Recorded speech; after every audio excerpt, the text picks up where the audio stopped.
잘 지내셨죠? 네, 저번 주는 전도 세미나로 우리가 드려가지고 사부 예배를 드리지 못했습니다. 몇 가지 광고하고 또 말씀 또 계속해서 진행하죠. 다음 주는 교회에서 김장 기금을 모금을 위한 바자회가 있습니다.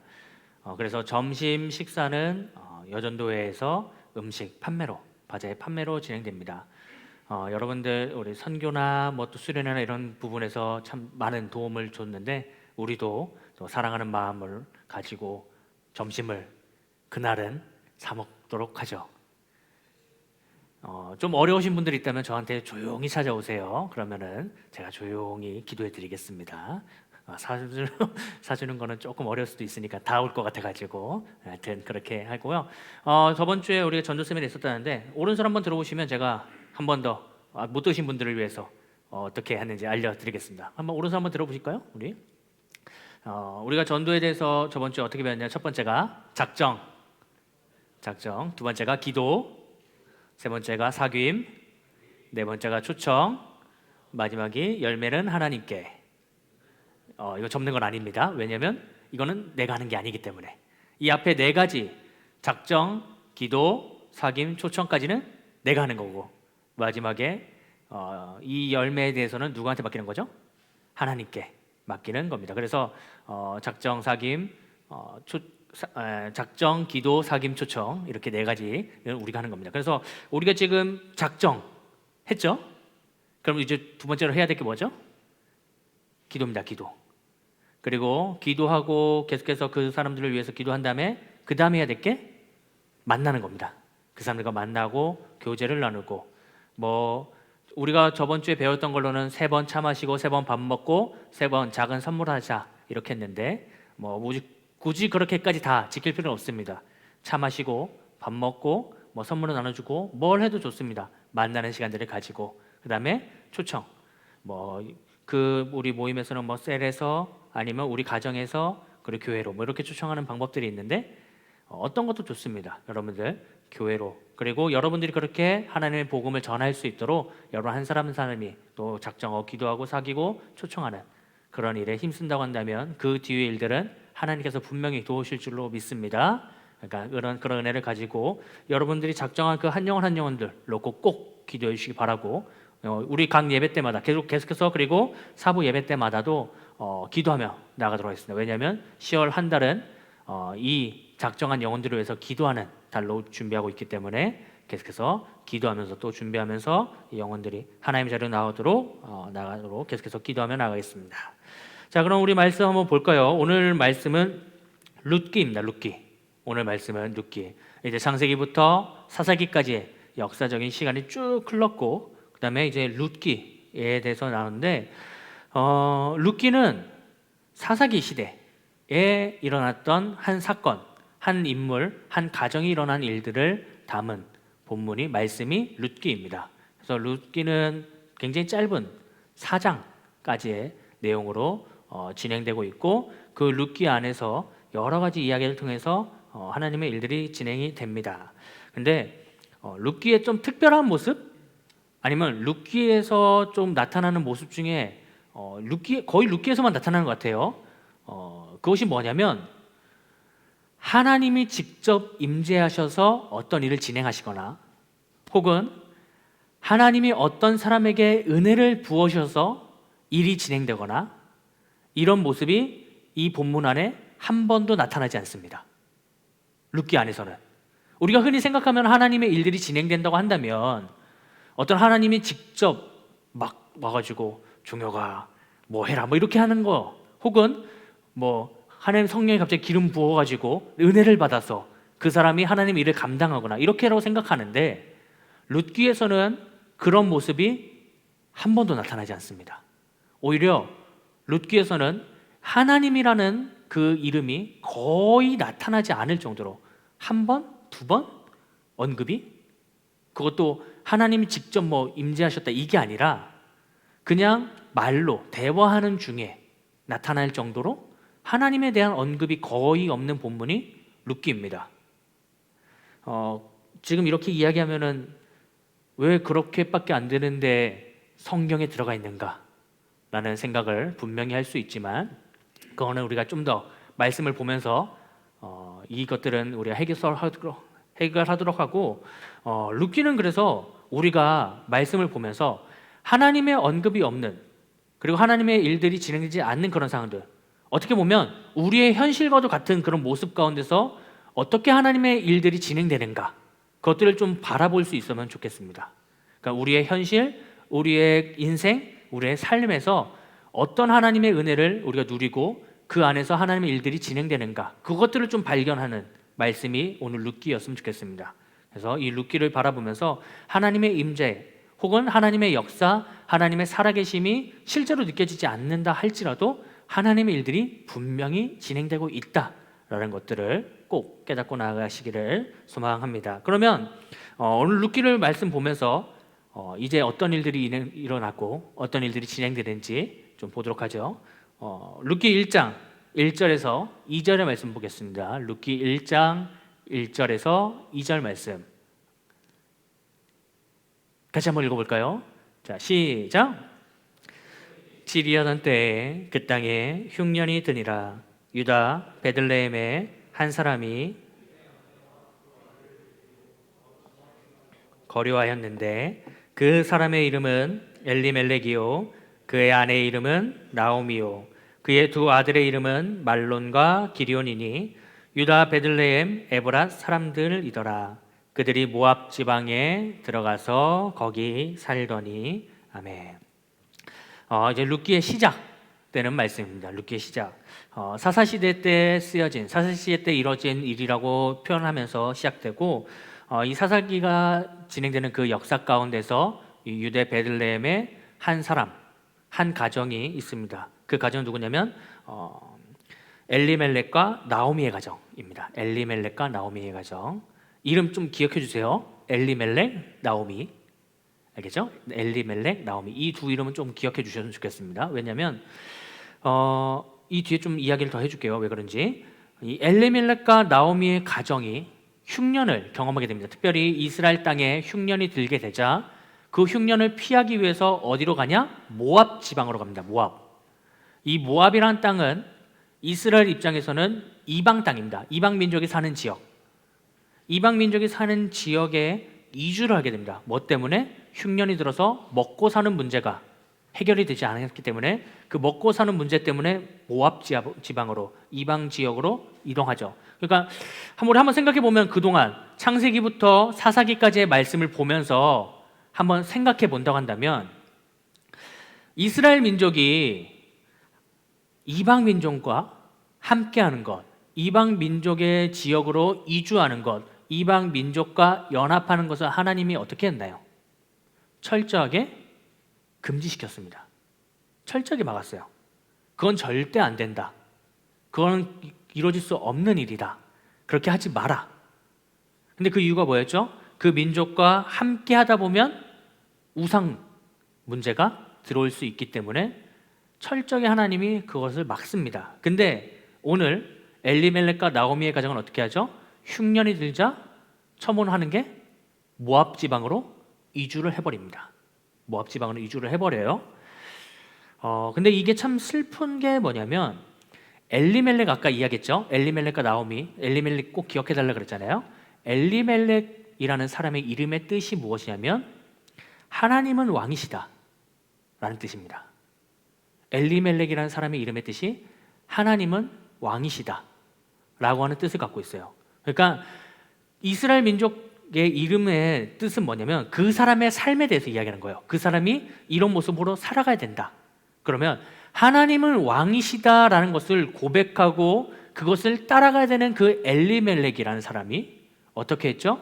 어려움이 생기고 고난이 생기고 역경이 생기자 하나님이 왕이시다라는 그 모습을 벗어버리고 버려버리고 이방으로 이주해버리는 모습을 나타냅니다. 그러니까 이 당시 사사기 시대에 그 당시에 이스라엘 민족의 신앙과 믿음이 바닥을 쳤다는 것을 간접적으로 이야기하는 거예요. 옳지 못한 모습으로 나아가고 있다. 물론 사사기 뒷부분의 모습도 마찬가지입니다. 자신을 위해서 우상을 만들고 자신을 위해서 신상을 만들고 자기를 위해서 제사장을 세우는 모습도 나타내요. 그리고 그것을 민족이 지파 중에 한 지파가 뺏어갑니다. 그런 모습이 계속해서 나타났고 신앙이 완전히 무너졌던 시대가 사사기 시대예요. 근데 그 롯의 시대도 마찬가지로 신앙이 무너져 있는 상황이다. 하나님은 왕이시다라고 고백해야 되는 그 사람이 하나님이 왕이시다라고 고백해야 되는 그 모습을 완전히 벗어버리고 던져버리고 모압 지방으로 먹고 살기 위해서 이주가는 그런 모습을 보여줍니다. 근데 개인적으로 교회에서 이런 일들이 많이 벌어질 때가 있어요. 교회에서 많이 벌어질 때가 있습니다. 내 어떤 사업이나 어떤 나의 뭔가를 위해서 주일날 안 나오고 교회를 빠지고 교회를 던져버리고 다른 걸 하려고 자신의 일들을 하려고 하는 분들이 꽤 있습니다. 개인적인 바람은 그렇게 했으면 잘 됐으면 좋겠습니다. 그렇게 했으면 성공했으면 좋겠어요. 근데 오늘 본문도 그렇고 저의 많은 경험도 그렇고 주위의 이야기들 많이 들어봐도 그렇게 던지고 가서 잘 된다고 하면은 그러지 못한 경우가 참 많다라는 거죠. 오늘 본문도 보면은 3절부터 5절 말씀 한번 볼까요? 1장 3절부터 5절, 룻기 1장 3절부터 5절 말씀 한번 같이 읽겠습니다. 시작. 나오미의 남편 엘리멜렉이 죽고 나오미와 그의 두 아들이 남았으며 그들은 모압 여자 중에서 그들의 아내를 맞이하였는데 하나의 이름은 오르바요 하나의 이름은 룻이더라. 그들이 거기에 거주한 지 10년쯤에 말론과 기럧 두 사람이 다 죽고 그 여인은 두 아들과 남편의 뒤에 남았더라. 참 슬픈 이야기죠. 먹고 살기 위해서 어떻게 보면은 나의 안위를 챙기기 위해서 모압으로 떠났는데 떠나자마자 일어난 일이 뭐죠? 남편인 엘리멜렉이 죽습니다. 그러면은 좀 괜찮을까? 아니에요. 아들 기럧과 말론도 아내를 맞이해서 며느리가 생기지만 그 아들 둘도 10년 뒤에 다 죽습니다. 그러면 이 나오미의 집안에는 누가 남았죠? 나오미와 그 두 며느리만 남은 상황이에요.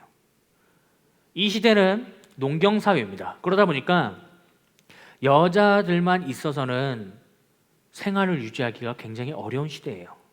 그리고 더군다나 나오미는 이방인입니다. 그 지역에서 모압 지역에서 이방인이에요. 여자의 힘으로 살기도 어려운 시대에 이방인으로서 살아간다? 말도 안 되는 이야기입니다. 차별 대우 그리고 그뿐만 아니라 누군가가 도움을 줄 수 있는 상황도 아닙니다. 그렇기 때문에 걱정이 많이 되죠. 고민이 많이 됩니다. 잘 살아보려고 모압으로 갔지만 잘 살아보려고 했지만 노력했지만 완전히 모든 것이 다 틀어져 버렸어요. 인생에서 경험하지 않았으면 하는 일들이 그 인생에 나타나고 그 인생에 진행됩니다. 그러다 보니까 참 고민과 걱정이 나오미에게 많았나 봐요. 그리고 여러 가지 고민을 걱정을 하다 보니 어떻게 되냐? 여러 가지 이야기를 듣게 됩니다. 6절 말씀 한번 볼까요? 6절 1장 6절 말씀 한번 보겠습니다. 룻기 1장 6절 말씀 한번 같이 읽어볼까요? 시작.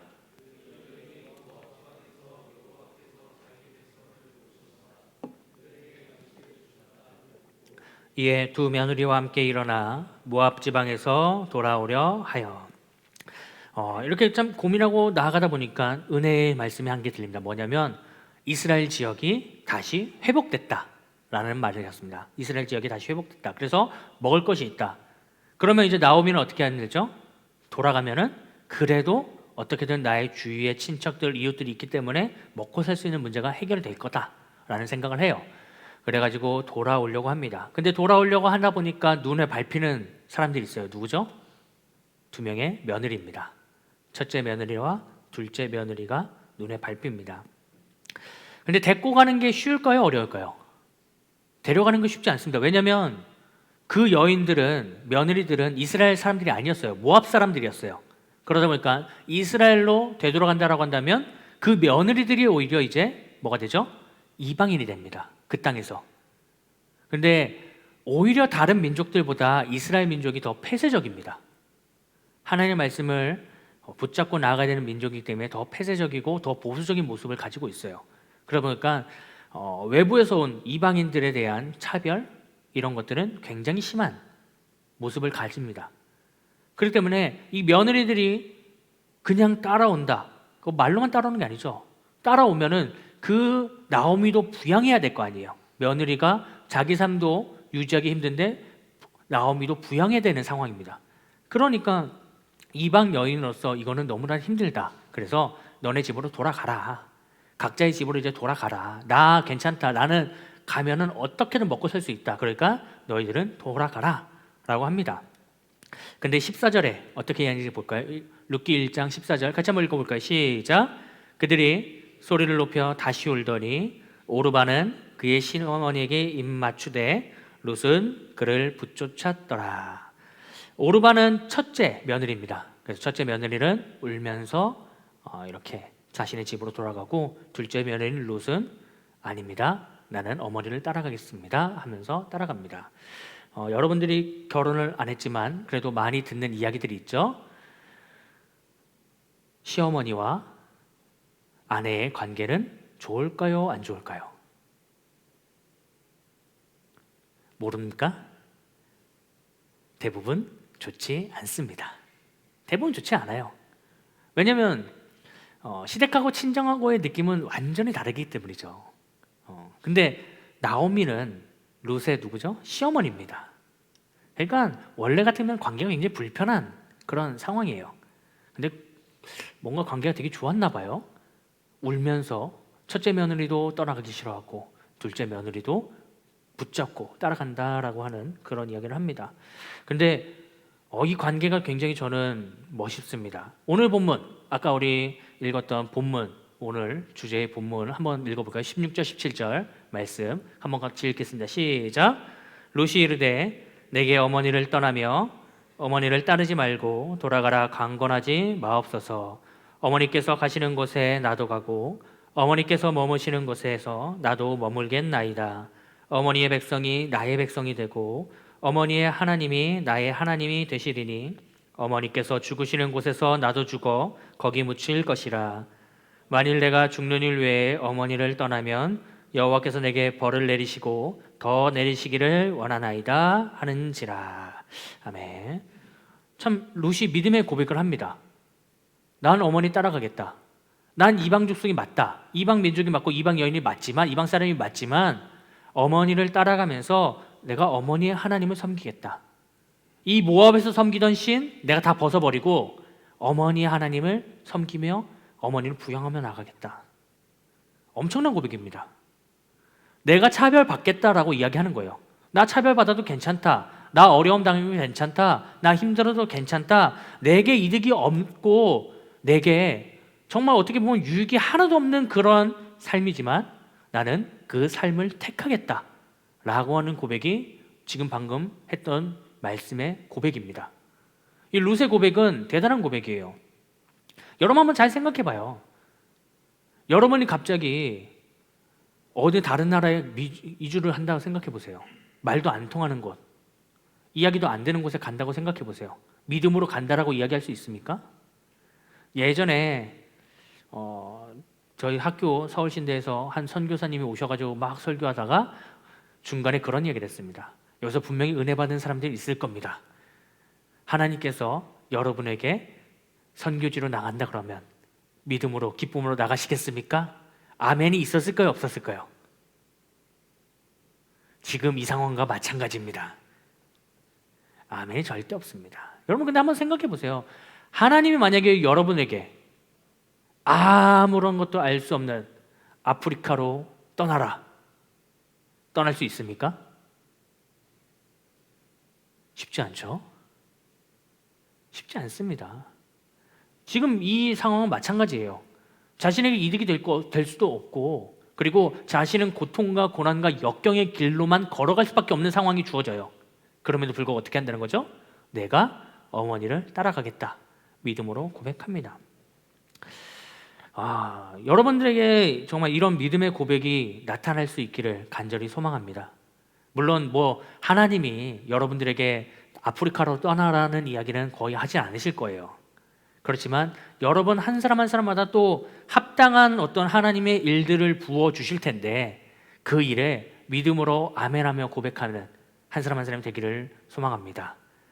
특별히 이제 내년에 임원, 셀리더, 뭐 여러 가지 사역들이 여러분에게 행운의 편지처럼 던져질 수 있습니다. 기도하시고 여러분들 외면하지 마시고 하나님의 말씀이 주어졌을 때 은혜로 받는 여러분 되기를 간절히 소망합니다. 그 행운의 편지를 받을 때 그게 복이 되는 거예요. 행운의 편지를 그냥 던져버리면 그거는 행운이 아니죠. 무튼 그런 상황 가운데에서 하나님의 일들이 진행되고 있습니다. 그러니까 이런 믿음을 가지고 나오미와 룻이 어떻게 하냐? 이스라엘로 돌아와요. 그래서 돌아와서 이제 삶을 유지해야 되는데 그 삶이 유지될까요? 일단 돌아왔지만 삶이 유지되지는 않습니다. 삶이 굉장히 어려워요. 아직도 뭐 해결되지 않습니다. 그래서 어떤 모습을 보이냐? 2절 말씀 한번 볼까요? 오늘 본문 2장 2절 말씀 같이 한번 읽겠습니다. 시작. 원하건대 그를 따라서 이삭을 죽겠나이다 하니 나오미가 그에게 이르되 내 따라 갈지어다 하매. 룻은 먹고 살기 위해서 어떤 방법을 택하냐? 밭에 떨어진 이삭이라도 주워서 나오미를 부양하고자 합니다. 굉장히 처절하게 그 삶을 이어가려고 합니다. 굉장히 처절하게. 정말로 그 밭에 떨어진 하나라도 한 알, 쌀 하나라도 주워가지고 그 어머니를 부양하고자 이리저리 밭에 가서 떨어진 걸 주우려고 또 가고 또 줍고 또 줍고 또 줍습니다. 굉장히 착하죠. 이방 여인이 굉장히 착합니다. 근데 이 선한 사람의 모습을 분명히 보고 하나님께서는 도우십니다. 8절 9절 말씀 한번 볼까요? 8절 9절 어떤 일이 진행되나? 같이 한번 읽겠습니다. 시작. 보아스가 룻에게 이르되 내 따라 들으라. 이삭을 주우러 다른 밭으로 가지 말며 여기서 떠나지 말고 나의 소녀들과 함께 있으라. 그들이 베는 밭을 보고 그들을 따르라. 내가 그 소년들에게 명령하여 너를 건드리지 말라 하였느니라. 목이 마르거든 그릇에 가서 소년들이 길어온 것을 마실지니라 하는지라.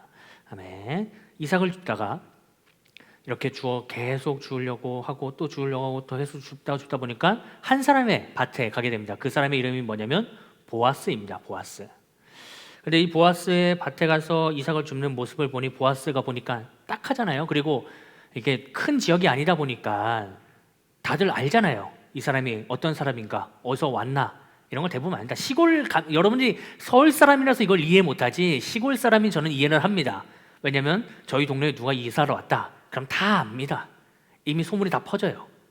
그래서 이 동네도 마찬가지였을 거예요. 누가 새로운 사람이 왔다. 그런데 새로운 사람이 왔는데 이방 사람이면은 더 딱 티나지 않겠어요? 그러다 보니까 보아스도 분명히 이 나오미와 룻의 스토리를 알고 있었을 겁니다. 그러니까 룻이 이렇게 가서 이삭을 줍는 걸 보니까 마음이 좀 그랬나 봐요. 그래서 나의 밭에 와서 주어라.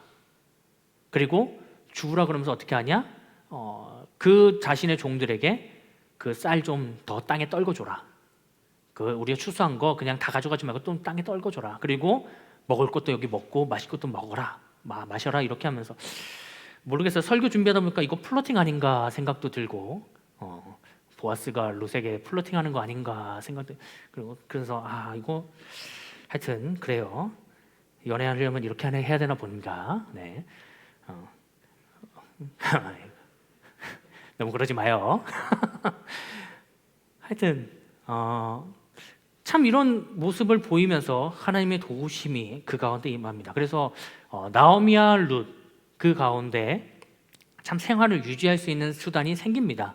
그래서 룻은 계속해서 보아스의 밭에 가서 이삭을 줍게 되고 그 이삭을 줍게 되면서 친해지게 되고 친해지다 보니까 어떻게 해요? 나오미가 보니까 보아스는 좋은 사람이에요. 그러니까 만나도록 이렇게 조금 권유를 하게 되고 만나는 이제 일들이 벌어집니다. 근데 이제 이 만나는 과정 가운데서 큰 사건이 한 개가 생깁니다. 룻기 4장 3절 4절 말씀 볼까요? 룻기 4장 3절 4절 시작. 보아스가 그 기업 물을 자에게 이르되 모압 지방에서 돌아온 나오미가 우리 형제 엘리멜렉의 소유지를 팔려 함으로 내가 여기 앉은 이들과 내 백성의 장로들 앞에서 그것을 사라고 내게 말하여 알게 하려 하였노라. 만일 내가 물으려면 물으려니와 만일 내가 물으지 아니하려거든 내게 구하여 알게 하라. 내 다음은 나요 그 외에는 물을 자가 없느니라 하니 그가 이르되 내가 물으리라 하는지라. 아멘. 좀 친해졌다 그랬잖아요. 그래서 친해지고 나서 보아스는 룻과 결혼하고자 합니다. 근데 이 결혼하고자 할 때 큰 문제가 하나 있었어요. 그것이 뭐냐면 이 룻이 그리고 이 나오미의 가정 가운데 있던 문제 중에 하나예요. 그것이 뭐냐면 이 나오미가 이주를 했잖아요. 그렇죠? 먼저 모압 지방을 이주했습니다. 근데 그 전에 갖고 있던 땅들이 있었어요. 그것을 팔고 이주했는데 이 나오미의 가정에 있는 그 며느리와 결혼하기 위해서는 이전에 엘리멜렉이 갖고 있던 땅을 복원해 주는, 그것을 기업 무른다라고 표현하거든요. 그 복원해 주는 그것들을 감당해야 되는 그런 일들이 있었습니다. 그러니까 누군가가 룻과 결혼하고 싶다 그러면은 이전에 갖고 있었던 엘리멜렉의 땅을 사서 나오미에게 돌려줘야 되는 거예요. 땅값이 한두 푼입니까? 지금도 땅값은 장난 아니죠. 여기 주위에 땅 물어보니까 장난 아니더라고요. 제 거 안에 있는 장기를 몇 개 팔아도 몇 평 못 살더라고요. 그 정도로 와, 요즘 땅값이 엄청납니다. 근데 이 당시에도 마찬가지입니다.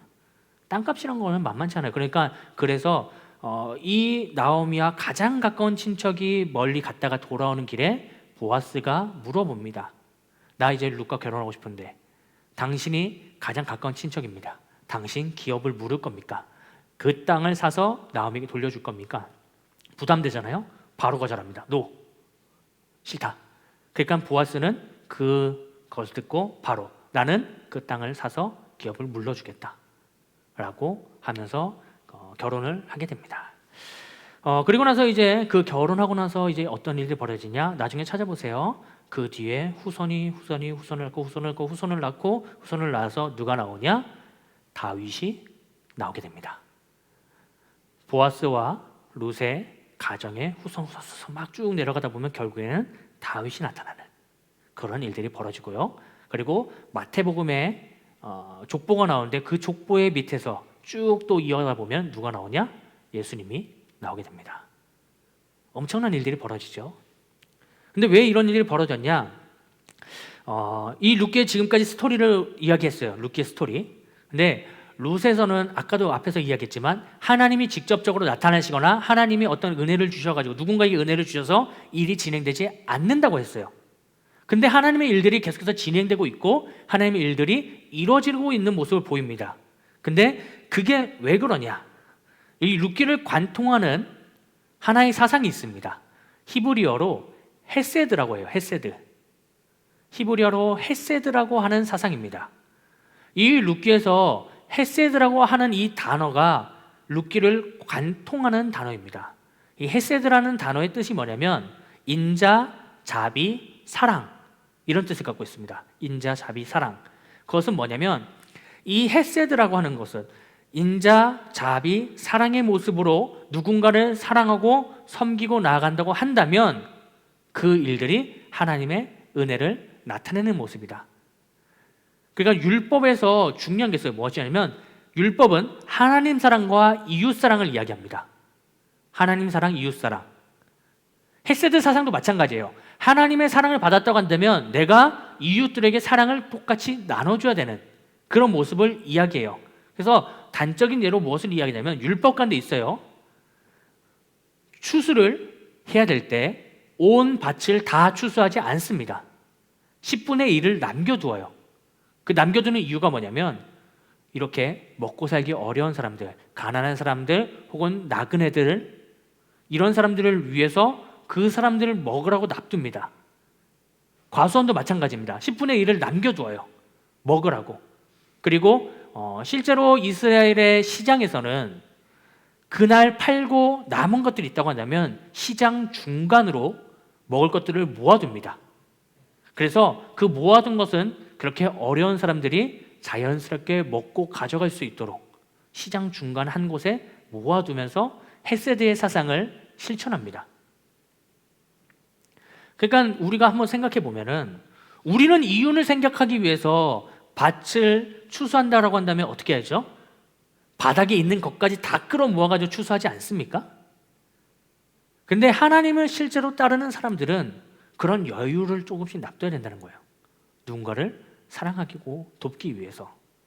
그래서 전에 있던 교회에서는 어떤 일들이 있었냐면 교회에서 몇천 원씩 아니면 하루 10,000원 정도를 한 주에 꼭 남겨뒀어요. 1,000원짜리로. 그리고 라면을 사도 이렇게 막 대량으로 살 때가 있잖아요. 뭐 어떤 수련이나 이런 일들로 인해서 뭐 과자나 먹을 걸 사면은 어느 정도 더 추가 여분으로 사놓습니다. 그 이유가 뭐냐면 제가 그때 사역했던 곳은 서울역 쪽이었어요. 후암동이었으니까 서울역 쪽이 후암동이었는데 조금 노숙자분들이 올 때가 있어요.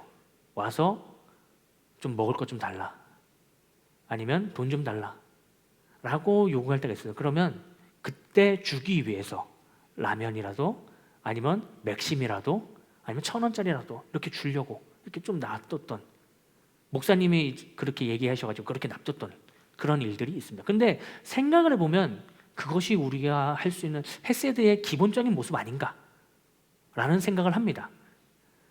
이런 모습으로 나아간다고 한다면 하나님 분명히 그 일들을 도우시고 놀라운 일들을 이루십니다. 오늘 보면은 똑같이 룻에게도 이런 헤세드의 사상이 나옵니다. 잘 보면은 나오미가 굉장히 큰 어려움에 처했습니다. 그렇죠? 이제 먹고 살 문제, 그리고 그 사람의 인생을 이제 유지하는데 굉장히 어려움이 생겼어요. 근데 룻이, 그 여인이, 이방 여인이 그 모습을 외면했나요? 아니요. 외면하지 않고 오히려 그 삶을, 자신의 삶을 내비치면서까지 그 나오미를 도우려고 합니다. 그리고 어떻게 하죠? 그 인생을 부양하기 위해서 밭에 가가지고 땅에 떨어진 거라도 주우려고 하는 그런 모습이 나타납니다. 그러니까 그 인생을 하나님께서 분명히 도우시는 거예요. 물론 그렇다고 해서 여러분 어디 밭에 가서 잘못 주웠다가는 경찰서에 끌려갑니다. 주우려고 하지 마시고 그런 마음이라고 하는 거예요. 그리고 보아스도 마찬가지죠. 보아스도 보세요. 이방 여인인 룻이 완전 땅거지같이 그냥 땅 이렇게 주우고 다니고 하니까 어떻게 해요? 마음이 안쓰럽잖아요. 그러니까 내 밭에 가서 마음껏 주워가라. 오히려 먹을 것도 주고 마실 것도 주고 그렇게 이삭도 더 주면서 먹고 살기 위해서 더 챙겨주는 모습을 나타냅니다. 그래서 이 헤세드 사상에서 중요한 두 가지가 있습니다. 첫 번째가 뭐냐면 자신을 생각하지 않는 겁니다. 첫 번째는 나를 생각하지 않는 것. 그리고 두 번째는 뭐냐면 하나님의 말씀을 지킨 겁니다. 하나님의 말씀에서는 어려운 자, 가난한 자, 힘든 자, 약한 자를 도우라 라고 이야기를 합니다. 우리 주위에도 분명히 그런 사람들이 있을 거예요. 진짜로 생활적으로 어려운 사람도 있을 거고 마음적으로, 심적으로 어려운 사람도 있을 겁니다. 환경적으로 여러 가지 재정적으로 어려운 사람이 분명히 있을 겁니다. 그러면 여러분들 그 사람을 보면서 여러분들이 긍휼의 마음을 가지고 도울 수 있다고 한다면 분명히 여러분들에게 하나님의 은혜가 임할 줄 믿습니다. 저도 그런 마음들이 참 들 때가 있었어요. 이거는 좀 여러 가지 설교 때 간증으로 많이 이야기를 했지만 참 이상해요. 서울신대를 다닐 때 이야기예요. 학교 다닐 때 신학생들이 지금은 많이 생활이 좋아졌다라고 하는데 신학생들은 왜 그렇게 어려운지 모르겠어요. 다 삐쩍 꼴아가지고 먹을 것도 못 먹는 일들이 많았어요. 저도 마찬가지고 제 친구도 마찬가지입니다. 돈이 막 없을 때가 많아요. 근데 저는 그때 그래도 학교 기숙사 뭐 층장이랑 뭐 이런 것들을 하고 있을 때라서 저에게는 공짜 학교 식권들이 나올 때가 있었어요. 아니면 주위에 또 돕는 손길들이 있어가지고 이렇게 식권들을 받을 때가 있었는데, 근데 그럴 때 보면은 주위에 친구들을 한번 부릅니다. 그러면 못 먹는 친구가 분명히 있어요. 식권도 없고 용돈도 다 떨어졌고 아무것도 없어가지고 그러면 그 친구들을 데리고 가가지고 뭐 저도 받은 거니까 그걸 나눠주기도 하고, 아니면 수련회 갔다가 오면은 선배들이 수고했다고 한 5만 원씩 줄 때가 있어요. 그러면 그때 기숙사에 남아있는 친구들 한번 불러봅니다. 누구 있냐고. 그러면 분명히 밥 못 먹고 굶고 쫄쫄거리는 친구들이 있어요. 그러면 또 5만 원 받았으니까 어떻게 해야 돼요? 저는 언제나 제 사상은 꽁돈으로 받은 돈이 있다고 한다면 그것은 꽁돈답게 써야 된다라는 생각이 있습니다. 그래서 5만 원 받았으니 플렉스로 그 5만 원치 치킨을 다 사버립니다. 그래서 가난하고 못 먹고 어려운 애들 다 모여라, 우리 방으로 모여라 해가지고 기숙사 517호라고 있었는데, 남자 기숙사 온돌방 가장 큰 거 서울시인데, 근데 그 방에 다 모여가지고 친구들이 치킨 먹고 그날 배부르게 즐겁게 그래도 교제하고, 그렇게 하니까 저희 동기들 그리고 선후배들 가운데 관계가 굉장히 좋아지고, 아직도 그렇게 도움받은 친구들, 저도 마찬가지로 제가 없을 땐 그 친구들이 도와줬으니까요, 연락하고 사역에 있어서 많은 도움들을 받고 힘이 되고, 그리고 그 사람들이 저의 기도 중보자가 되는 그런 일들이 벌어지더라고요. 근데 이런 이야기를 하는 게 뭐냐면, 우리가 굉장히 어려운 상황들, 힘든 상황들, 그리고 고통과 고난과 역경의 상황 겪을 수 있습니다. 근데 그 상황 가운데서 나보다 좀 더 어려운 사람이 분명히 있을 수 있어요. 근데 내가 어려운 상황임에도 불구하고 그 사람들을 좀 더 생각해서 섬길 수 있는 마음들이 혹은 행함들이 있을 수 있다면, 아니면 내가 부유하고 괜찮고 그래도 나는 먹고 살 수 있기 때문에 내 주위의 이웃들을 좀만 더 생각할 수 있는 여러분들이 한 사람 한 사람이 될 수 있다라고 한다면, 여러분의 삶 절대 하나님이 외면하지 않고 그 삶 가운데 실제로 하나님의 뭐 역사하심, 하나님의 막 능력하심, 막 갑자기 귀에 대고 막 누구야라고 부르지 않더라도 하나님의 일들이 진행이 될 겁니다. 그것을 왜 제가 확신하냐면 오늘 본문의 말씀에서도 그렇게 하고 있기 때문이에요. 룻기 1장 20절 그리고 21절, 이 말씀은, 두 말씀은 좀 크게 여러분들이 한번 읽어볼까요? 이 말씀이 여러분의 인생에 나타나는 걸 간절히 소망하는 마음으로 한번 크게 읽어봅시다. 시작.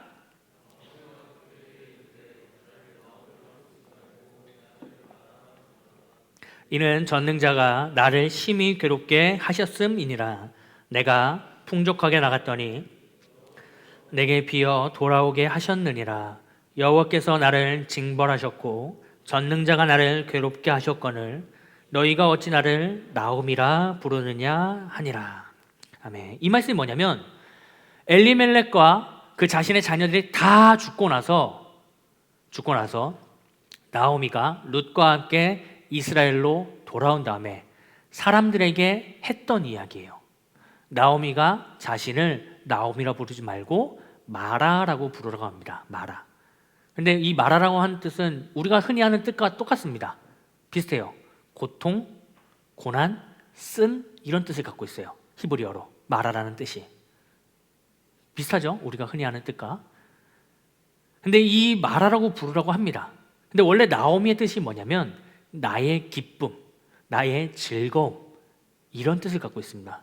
그러니까 내 인생이 즐거움, 기쁨이 아니라 고통과 쓰다. 그러니까 나를 나오미라 부르지 말고 뭐라 불러라? 마라라고 불러라 라고 하는데, 이 단어는 이때 룻기 1장 20절에서 21절 그때만 나오고, 그 뒤로 3장 동안, 룻기가 끝날 동안 나오미의 이름이 한 번도 마라라고 불리지 않습니다. 계속해서 룻기가 마칠 때까지 나오미의 이름은 나오미로 진행돼요. 우리가 그걸 잘 알아야 돼요. 우리가 고난이고 우리가 역경이고 우리가 힘들다고 하지만 그 가운데 하나님의 도우심이 있다고 한다면, 나는 쓰고 나는 어렵고 나는 고통이고 나는 고난이다, 나는 이것이 너무 힘들다라고 고백하지만 하나님은 그 인생을 그렇게 쓰게, 그렇게 고통과 고난과 역경으로 납두지 않는다는 거예요. 그 인생을 하나님이 기쁨과 즐거움으로 계속해서 이끌어 나가신다 라고 하는 뜻입니다. 그러니까 여러분들 이 룻기를 기억하시면서 여러분들 마음에 꼭 가져가야 될 거, 첫 번째로는 그 인생 하나님이 붙으신다고 한다면 절대 쓴 일, 고통의 일 없다. 하나님이 즐거움과 기쁨으로 인도해 주신다. 물론 그 인도하면서 갈 때 과정 가운데는 어려움이 있을 수 있어요. 하지만 그 끝에는 분명히 하나님의 기쁨이 있다라는 거 꼭 기억해 주시고, 두 번째로는 여러분의 인생의 헤세드, 인자, 자비, 사랑의 모습이 있어야 된다. 특별히 여러분, 이거는 제가 여러분들에게 좀 권유하는 겁니다. 권면하는 것이고요. 작정한 영혼들이 있지 않습니까? 여러분 성경책 앞에 납두라고 했는데 그 작정한 한 사람 한 사람의 이름들 보시면서 그 영혼들에게 긍휼한 마음을 품었으면 좋겠습니다. 그 영혼이 하나님 만나서 구원받았으면 하는 그런 긍휼의 마음이 여러분 안에 있기를 간절히 소망합니다. 그래서 그 영혼들에게 이 헤세드의 마음으로, 인자와 자비와 사랑의 마음으로 정말로 계속해서 하나님의 은혜를 나눠주며 나갈 수 있는 여러분 한 사람 한 사람이 되기를 소망합니다. 저는 입술로 고백하는 믿음보다 실제로 행하는 믿음이 더 맞다라고 생각하고 그것에 더 큰 힘이 있다라고 생각을 합니다. 그러니까 여러분들이 정말로 그 긍휼의 마음을 가지고 그 영혼들을 바라보면서 그들에게 하나님의 선함을 드러낼 수 있다라고 한다면 분명히 그 영혼들도 주님의 자리로 돌아올 줄로 믿습니다. 여러분 작정한 한 영혼 한 영혼들이 가족일 수도 있고 친구일 수도 있고 혹은 뭐 친척일 수도 있고 나랑 친한 직장 동료일 수도 있고 여러 가지 뭐 많은 사람들을 적어 주셨을 텐데 그 영혼 한 사람 한 사람에게 정말로 긍휼의 마음을 가지고 그들에게 하나님의 은혜를 나눠줄 수 있다고 한다면 그 영혼이 정말로 주님의 복음을 만나고 돌아올 줄로 믿습니다. 그러니까 여러분 당연하게 여러분의 삶에 예배와 기도와 찬양과 말씀이 있어야 됩니다. 그렇기 때문에 더더욱 있어야 돼요. 그러니까 이 예배와 말씀과 찬양과 기도 조금 연약해진 상황들이 있다고 한다면 조금 내가 놓고 있었던 것들이 있다고 한다면 그런 것들 다시 한번 생각하시면서 하나님만 붙잡고 나아가기를 간절히 소망합니다. 이런 은혜로 나아가셔서 또 우리 계속해서 하나님의 은혜를 하나님의 선함을 계속해서 그 영향력을 펼치며 나가는 우리 모든 사랑지체 되기를 간절히 축원합니다. 우리 같이 찬양할까요? 우리 이 시간 같이 찬양하실 때 정말 내 안에 가장 귀한 것이 무엇인가? 정말 내가 추구해야 될 것 그것이 무엇인가? 정말 내가 바라봐야 될 것이 무엇인가? 그것은 주님밖에 없습니다. 고백하면서 나가는 여러분 모두 되기를 소망합니다.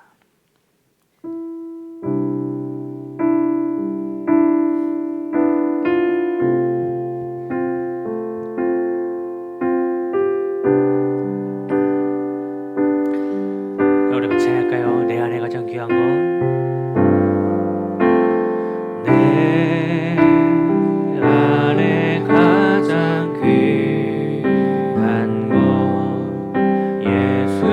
예수를 알미라.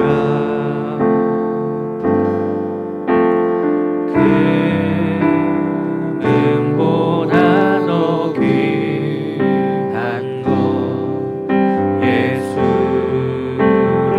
알미라. 세상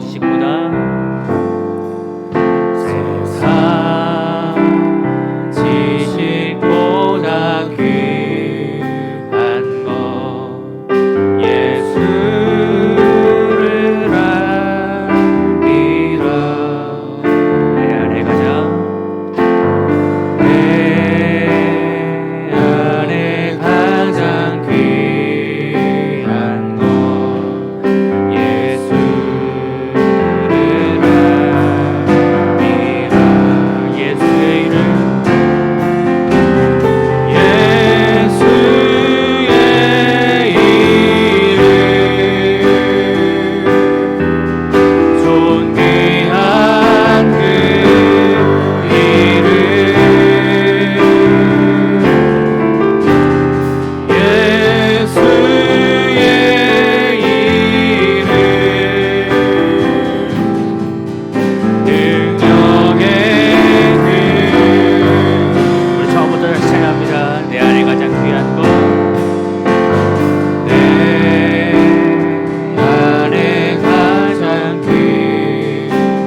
첫 번째로 기도할 때